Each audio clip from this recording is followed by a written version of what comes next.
ಚಿಕ್ಕೋಡಿಯಲ್ಲಿ ರೈತರ ಸಹನೆಯ ಕಟ್ಟೆ ಒಡೆದು ಹೋಗಿದೆ. ಕಳೆದ 5 ದಿನಗಳಿಂದ ಕಬ್ಬು ಬೆಳೆಗಾರರು ಬೆಂಬಲ ಬೆಲೆ ನೀಡಬೇಕು ಅಂತ ಆಗ್ರಹಿಸಿ ಪ್ರತಿಭಟನೆ ಮಾಡ್ತಾ ಇದ್ದಾರೆ. ರೈತರ ಅಹೋರಾತ್ರಿ ಧರಣಿ 6ನೇ ದಿನಕ್ಕೆ ಕಾಲಿಟ್ಟಿದೆ. ಗುರ್ಲಾಪುರದ ರಸ್ತೆಗಳಲ್ಲೇ ಅಡುಗೆ ಮಾಡಿ ರೈತರು ನಿರಂತರ ಹೋರಾಟ ಮಾಡ್ತಾ ಇದ್ದಾರೆ. ನಿಪ್ಪಾಣಿ ಮುಧೋಳ ರಾಜ್ಯ ಹೆದ್ದಾರಿಗಳಿಗೆ ಹೋರಾಟ ಮುಂದುವರೆದಿದೆ.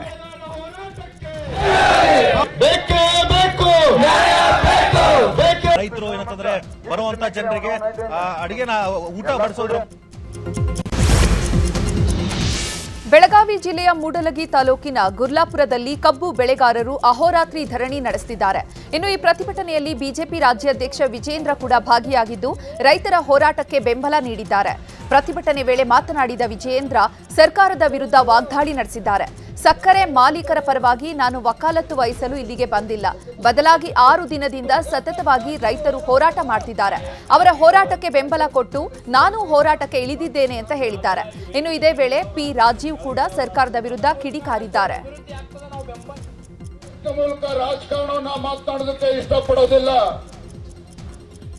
ಆದ್ರೆ ಹೋರಾಟಕ್ಕೆ ನಾನು ಕೂಡ ನಿಮ್ಮ ಜೊತೆ ಧುಮುಕಿದ್ದೇನೆ ಅಂತ ಹೇಳಿದ್ರೆ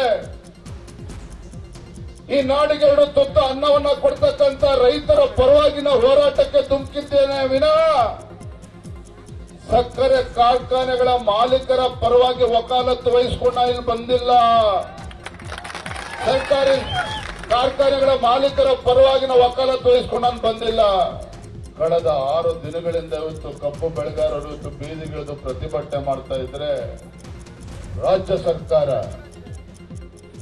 ಮುಖ್ಯಮಂತ್ರಿಗಳಾಗ್ಲಿ ಉಸ್ತುವಾರಿ ಸಚಿವರುಗಳಾಗ್ಲಿ ಸಕ್ಕರೆ ಖಾತೆ ಸಚಿವರಾಗ್ಲಿ ಇವ್ರು ಯಾರಿಗೂ ಕೂಡ ಇನ್ನೂ ಕೂಡ ಪುರ್ಸೋದು ಸಿಕ್ಕಿಲ್ಲ ನಿಮ್ಮ ಸಮಸ್ಯೆಯನ್ನ ಪರಿಹಾರ ಕೊಡಬೇಕು ಅಂತ ಚರ್ಚೆ ಮಾಡೋದಕ್ಕೆ.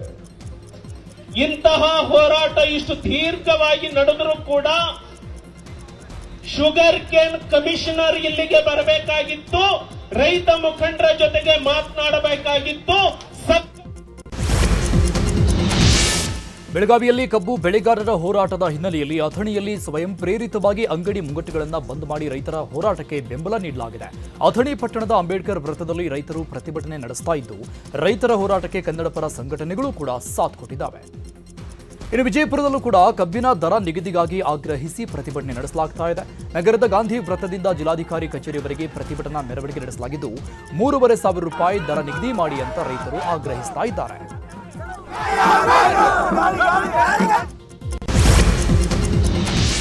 ಬೆಳಗಾವಿಯಲ್ಲಿ ಕಬ್ಬು ಬೆಳೆಗಾರರ ಹೋರಾಟದ ವಿಚಾರದ ಬಗ್ಗೆ ಮಾತನಾಡಿದ ಸತೀಶ್ ಜಾರಕಿಹೊಳಿ, ಡಿಸಿ ಅವರು ರೈತರ ಜೊತೆ ನಿರಂತರವಾಗಿ ಸಂಪರ್ಕದಲ್ಲಿದ್ದಾರೆ. ಅವರಿಗೆಲ್ಲ ಅಧಿಕಾರವನ್ನ ಕೊಟ್ಟಿದ್ದೇವೆ. ಅವಶ್ಯಕತೆ ಬಿದ್ದರೆ ನಾನು ಕೂಡ ಪ್ರತಿಭಟನಾ ಸ್ಥಳಕ್ಕೆ ಭೇಟಿ ನೀಡ್ತೇನೆ. ಸಮಸ್ಯೆ ಇದೆ, ಗೊಂದಲ ಇದೆ, ಅದನ್ನು ಪರಿಹರಿಸಲು ಡಿಸಿ ಅವರು ಪ್ರಯತ್ನ ಮಾಡ್ತಿದ್ದಾರೆ ಅಂತ ಹೇಳಿದ್ದಾರೆ. ಇನ್ನು ಇದೇ ವಿಚಾರದ ಬಗ್ಗೆ ಸಚಿವೆ ಲಕ್ಷ್ಮೀ ಹೆಬ್ಬಾಳ್ಕರ್ ಕೂಡ ಪ್ರತಿಕ್ರಿಯಿಸಿದ್ದಾರೆ. ಡಿಸಿ ಅವರು ಈಗಾಗಲೇ ಅವ್ರ ಜೊತೆ ನಿರಂತರ ಸಂಪರ್ಕದಲ್ಲಿದ್ದಾರೆ. ಸೊ ಮಾತುಕತೆ ಮಾಡ್ತಿದ್ದಾರೆ. ಸೊ ಅವರಿಗೆ ಅಧಿಕಾರ ಕೊಟ್ಟಿದ್ದೀವಿ ಮುಗಿಸ್ಲಿಕ್ಕೆ. ಇಲ್ಲ ನೋಡೋಣ, ಅವಶ್ಯಮಿದ್ರೆ ಮಾಡ್ತೀವಿ. ಈಗಾಗಲೇ ಡಿಸಿ ಅವರು 2-3 ಸಾರಿ ಹೋಗಿ ಬಂದಾರೆ ನಮ್ಮ ಪರವಾಗಿ, ಕಾರ್ಖಾನೆ ಪರವಾಗಿ, ಜಿಲ್ಲಾಡಳಿತ ಪರವಾಗಿ. ಅವಶ್ಯಮಿದ್ರೆ ಹೋಗ್ತೀವಿ. ಈಗ ಶುಗರ್ ಫ್ಯಾಕ್ಟ್ರಿಯನ್ನು ಹಾಕಿದ ತಕ್ಷಣ ನಮಗೆ ರೈತರ ಸಂಕಷ್ಟ ಗೊತ್ತಾಗೋದಿಲ್ಲ ಅಂತಂದರೆ ಅದು ತಪ್ಪು. ನಾನು ಇಷ್ಟೇ ಹೇಳ್ತೀನಿ, ವಿನ್ ಸಿಚುವೇಷನಲ್ಲಿ ರೈತರಿಗೂ ಅನ್ಯಾಯ ಆಗಬಾರ್ದು, ಶುಗರ್ ಫ್ಯಾಕ್ಟ್ರಿ ಓನರ್ಗಳಿಗೂ ಅನ್ಯಾಯ ಆಗಿರಬಾರ್ದು. ಜಿಬಿಐಟಿ ವಿರುದ್ಧ ಬಿಡದಿಯಲ್ಲಿ ರೈತರು ಹೋರಾಟ ಮಾಡ್ತಾ ಇದ್ದಾರೆ. ಇನ್ನು ಬೈರಮಂಗಲಕ್ಕೆ ರಾಮನಗರದಿಂದ ಬೈಕ್ ರ್ಯಾಲಿ ಆಯೋಜನೆ ಮಾಡಲಾಗಿದೆ. ರಾಮನಗರದ ಐಜೂರು ವೃತ್ತದಿಂದ ಬೈಕ್ ರ್ಯಾಲಿ ಆಯೋಜನೆ ಮಾಡಲಾಗಿದೆ. 100 ಜನ ರೈತರ ಸಂಘದ ಪ್ರಮುಖರು ರ್ಯಾಲಿಯಲ್ಲಿ ಭಾಗಿಯಾಗಿದ್ದಾರೆ. ಸರ್ಕಾರ ಈ ಕೂಡಲೇ ಜಿಬಿಐಟಿ ಯೋಜನೆಯನ್ನ ಕೈಬಿಡಬೇಕು, ಇಲ್ಲವಾದ್ರೆ ಮುಂದೆ ಸರ್ಕಾರದ ವಿರುದ್ಧ ಉಗ್ರ ಹೋರಾಟ ಮಾಡಲಾಗುತ್ತೆ ಅಂತ ರೈತರು ಎಚ್ಚರಿಕೆ ಕೊಟ್ಟಿದ್ದಾರೆ. ಸರ್ಕಾರದ ವಿರುದ್ಧ ಘೋಷಣೆ ಕೂಗಿದ್ದ ಪ್ರತಿಭಟನಾಕಾರರು ತಮ್ಮ ಆಕ್ರೋಶ ವ್ಯಕ್ತಪಡಿಸಿದರು. ಮೈಸೂರು ಚಾಮರಾಜನಗರದ ಕಾಡಂಚಿನ ಪ್ರದೇಶದಲ್ಲಿ ಮಾನವ ಮತ್ತು ಕಾಡು ಪ್ರಾಣಿಗಳ ಸಂಘರ್ಷ ಮುಂದುವರೆದಿದೆ. ಹೀಗಾಗಿ ಅಕ್ರಮ ರೆಸಾರ್ಟ್ ಸಫಾರಿ ಬಂದ್ ಮಾಡಲು ಆಗ್ರಹಿಸಿ ರೈತರು ಅರಣ್ಯ ಭವನದ ಮುಂದೆ ಪ್ರತಿಭಟನೆ ನಡೆಸಿದ್ದಾರೆ. ಕುರುಬೂರು ಶಾಂತಕುಮಾರ್ ನೇತೃತ್ವದಲ್ಲಿ ಪ್ರತಿಭಟನೆ ನಡೆದಿದ್ದು ಅರಣ್ಯಾಧಿಕಾರಿಗಳ ವಿರುದ್ಧ ಧಿಕ್ಕಾರ ಕೂಗಿದ್ದಾರೆ. ಎಚ್ಡಿ ಕೋಟೆ, ಸರಗೂರು, ನಂಜನಗೂಡು, ಗುಂಡ್ಲುಪೇಟೆ ಭಾಗದಲ್ಲಿ ಕಾಡಿಗೆ ಹೊಂದಿಕೊಂಡಿರುವಂತಹ ಕಾಡಂಚಿನ ಗ್ರಾಮಗಳಲ್ಲಿ ನಿರಂತರವಾಗಿ ಹುಲಿ, ಚಿರತೆ, ಆನೆ ದಾಳಿ ಆಗ್ತಾ ಇದೆ. ನಿತ್ಯ ಇಲ್ಲಿನ ಜನರು ಆತಂಕದಲ್ಲಿ ಬದುಕುವಂತಹ ಸ್ಥಿತಿ ಇದೆ. ಹೀಗಾಗಿ ಕಾಡಂಚಿನ ಗ್ರಾಮಗಳಿಗೆ ಅರಣ್ಯ ಇಲಾಖೆ ಸೂಕ್ತ ರಕ್ಷಣೆ ನೀಡಬೇಕು ಅಂತ ಆಗ್ರಹಿಸಿದ್ದಾರೆ.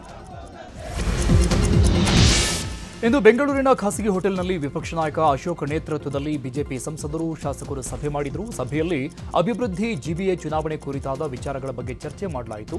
ಬಳಿಕ ಮಾಧ್ಯಮಗಳಿಗೆ ಮಾತನಾಡಿದ ವಿಪಕ್ಷ ನಾಯಕ ಅಶೋಕ್, ಬೆಂಗಳೂರಿನ ಗುಂಡಿಗಳನ್ನು ಸರಿಯಾಗಿ ಮುಚ್ಚಿಲ್ಲ, ಕಸ ಸಮಸ್ಯೆ ಸರಿಯಾಗಿ ನಿರ್ವಹಣೆ ಮಾಡ್ತಾ ಇಲ್ಲ, ನಗರದ ಎಲ್ಲ ರಸ್ತೆಗಳಲ್ಲೂ ಕಸ ಸಂಗ್ರಹ ಮಾಡುತ್ತಿಲ್ಲ, ಗುತ್ತಿಗೆದಾರರಿಗೆ ಬಾಕಿ ಹಣ ಕೊಟ್ಟಿಲ್ಲ. ಈ ಎಲ್ಲ ವಿಚಾರಗಳನ್ನು ಮುಂದಿಟ್ಟುಕೊಂಡು ಇವತ್ತು ಸಭೆ ಮಾಡಿದ್ದೇವೆ. ಈ ಸರ್ಕಾರದ ವಿರುದ್ಧ ಜನಾಂದೋಲನ ಕೈಗೊಳ್ಳುತ್ತೇವೆ.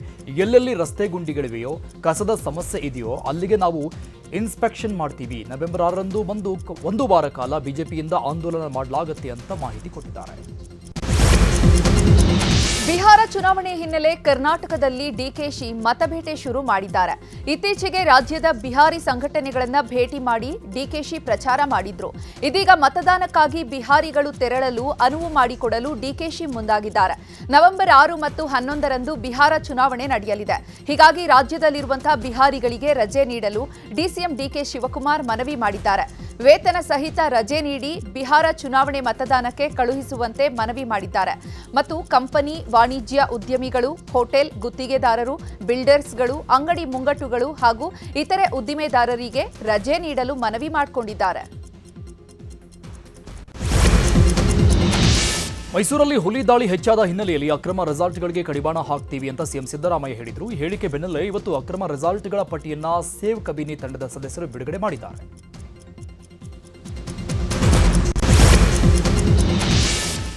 ಹಾಡ ಹಗಲೇ ವ್ಯಕ್ತಿಯ ಕತ್ತು ಕುಯ್ದು ಬರ್ಬರವಾಗಿ ಕೊಲೆ ಮಾಡಲಾಗಿದೆ.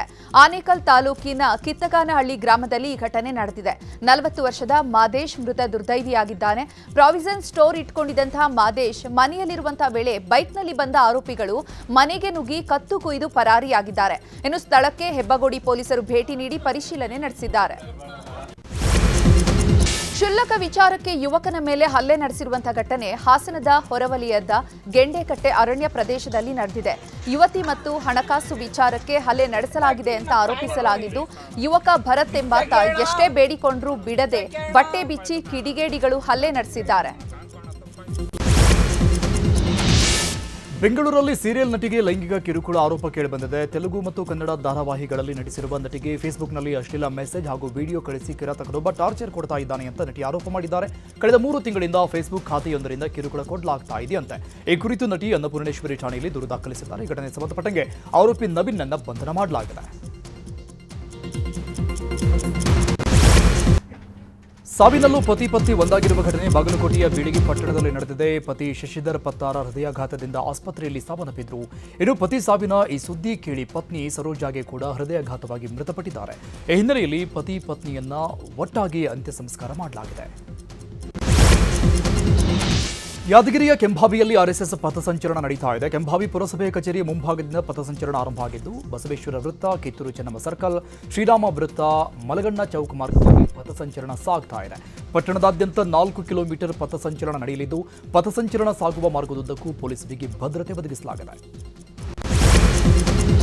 ಕಂಠಪೂರ್ತಿ ಕುಡಿದು ರಸ್ತೆಯಲ್ಲಿ ಟ್ರಿಬಲ್ ರೈಡಿಂಗ್ ಮಾಡಿ ಹುಚ್ಚಾಟ ಮಾಡಿರುವಂತಹ ಘಟನೆ ಬೆಂಗಳೂರಿನ ಜೆಸಿ ರಸ್ತೆಯಲ್ಲಿ ನಡೆದಿದೆ. ಬೈಕ್ನಲ್ಲಿ ಒಬ್ಬರಿಗೊಬ್ಬರು ಕಿತ್ತಾಡಿಕೊಂಡು ವಾಹನಗಳನ್ನು ಅಡ್ಡಾದಿಡ್ಡಿ ಓಡಿಸಿಕೊಂಡು ಕುಡುಕರು ಬಂದಿದ್ದಾರೆ. ಈ ವೇಳೆ ಕುಡುಕರ ಹುಚ್ಚಾಟಕ್ಕೆ ಅಕ್ಕಪಕ್ಕ ಹೋಗ್ತಾ ಇದ್ದ ಸವಾರರಿಗೆ ತೊಂದರೆ ಉಂಟಾಗಿದೆ. ಈ ವೇಳೆ ಅಡ್ಡಾದಿಡ್ಡಿ ಗಾಡಿ ಓಡಿಸ್ತಾ ಇದ್ದ 3ರನ್ನ ಸಂಚಾರಿ ಪೊಲೀಸರು ಹಿಡಿದಿದ್ದಾರೆ. ಪೊಲೀಸರು ವಾಹನವನ್ನ ಹಿಡಿತಾ ಇದ್ದಂತೆ ಪೊಲೀಸರಿಗೆ ಕುಡುಕರು ಆವಾಜ್ ಹಾಕಿದ್ದಾರೆ. ಸದ್ಯ ಕುಡುಕರನ್ನ ಸಂಚಾರಿ ಪೊಲೀಸರು ವಶಕ್ಕೆ ಪಡೆದು ಕೇಸ್ ದಾಖಲಿಸಿದ್ದಾರೆ.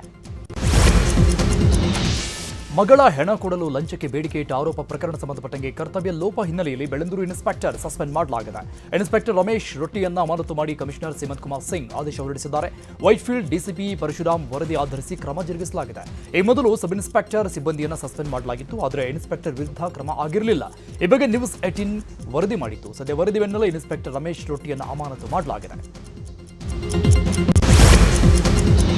ಬಡ್ಡಿ ಇಲ್ಲ ಅಂತ ನಿಮ್ಮ ಚಿನ್ನವನ್ನ ಅಡಮಾನ ಇಡುವ ಮುನ್ನ ಎಚ್ಚರದಿಂದಿರಿ. ಎಮಿರೇಟ್ ಎಂಬ ಕಂಪನಿ ಮೂಲಕ ಗ್ರಾಹಕರಿಗೆ ಮಹಾ ಮೋಸ ಮಾಡಿರುವಂತಹ ಆರೋಪ ಕೇಳಿಬಂದಿದೆ. ಚಿನ್ನ ಅಡಮಾನವಿಟ್ರೆ 11 ತಿಂಗಳು ಬಡ್ಡಿ ಇಲ್ಲದೆ ಸಾಲವನ್ನ ಎಮಿರೇಟ್ ಕಂಪನಿ ನೀಡಿತ್ತು. ಹೀಗಾಗಿ ಬಡ್ಡಿ ಇಲ್ಲ ಅಂತ ನಂಬಿ ಚಿನ್ನ ಅಡಮಾನ ಇಟ್ಟು ಹಲವರು ಸಾಲ ಪಡೆದಿದ್ರು. ಡಿಜಿಟಲ್ ಅರೆಸ್ಟ್ ಹೆಸರಲ್ಲಿ ವೃದ್ಧರಿಗೆ ಕೋಟ್ಯಾಂತರ ರೂಪಾಯಿ ಪಂಗನಾಮ ಹಾಕಿರುವ ಘಟನೆ ಹುಬ್ಬಳ್ಳಿಯ ಕೇಶವಾಪುರದ ವಿನಯ ಕಾಲೋನಿಯಲ್ಲಿ ನಡೆದಿದೆ. ನಾಗೇಶ್ ಶರ್ಮಾ ವಂಚನೆಗೆ ಒಳಗಾದ ವೃದ್ಧರಾಗಿದ್ದಾರೆ.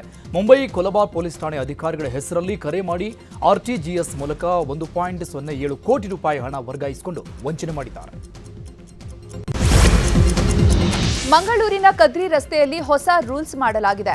ಸ್ಮಾರ್ಟ್ ಸಿಟಿ ಯೋಜನೆ ಅಡಿಯಲ್ಲಿ ರಸ್ತೆ ಅಭಿವೃದ್ಧಿ ಮಾಡಲಾಗಿದ್ದು, ಈಗ ಈ ರಸ್ತೆ ಬಳಕೆಗೆ ಇನ್ನು ಮುಂದೆ ಶುಲ್ಕ ಕಟ್ಟಬೇಕಾಗಿದೆ.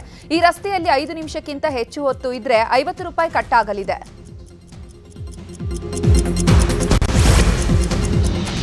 ನಾಳೆ ಈ ವರ್ಷದ ಅತಿದೊಡ್ಡ ಸೂಪರ್ ಮೂನ್ ಗೋಚರಿಸಲಿದೆ. ಈ ಬಾರಿ ಭೂಮಿಗೆ ಅತಿ ಸಮೀಪದಲ್ಲಿ ಸೂಪರ್ ಮೂನ್ ಗೋಚರಿಸ್ತಾ ಇದ್ದು, ಭೂಮಿಗೆ ಸಮೀಪ ಇರುವ ಕಾರಣ ಬೃಹತ್ ಗಾತ್ರದಲ್ಲಿ ಚಂದ್ರ ಕಾಣಿಸ್ತಾನೆ. ಅಕಾಲಿಕ ಮಳೆ ಮೋಡ ಇಲ್ಲದಿದ್ದರೆ ಚಂದಿರ ಪೂರ್ಣ ಪ್ರಮಾಣದಲ್ಲಿ ಕಾಣಿಸಲಿದೆ. ಚಾಮರಾಜನಗರ ಜಿಲ್ಲೆ ಕುರುಬರಹುಂಡಿ ಬೆಲಚಲವಾಡಿ ರಸ್ತೆಯಲ್ಲಿ ಹುಲಿ ಪ್ರತ್ಯಕ್ಷವಾಗಿದೆ. ಬೃಹತ್ ಗಾತ್ರದ ಹುಲಿ ಕಂಡು ಅನ್ನದಾತರು ಭಯಗೊಂಡಿದ್ದಾರೆ. ಹುಲಿ ಹಿಂದೆ ತಿರುಗ್ತಾ ಇದ್ದಂತೆ ರೈತರು ಓಡಿ ಹೋಗಿದ್ದಾರೆ.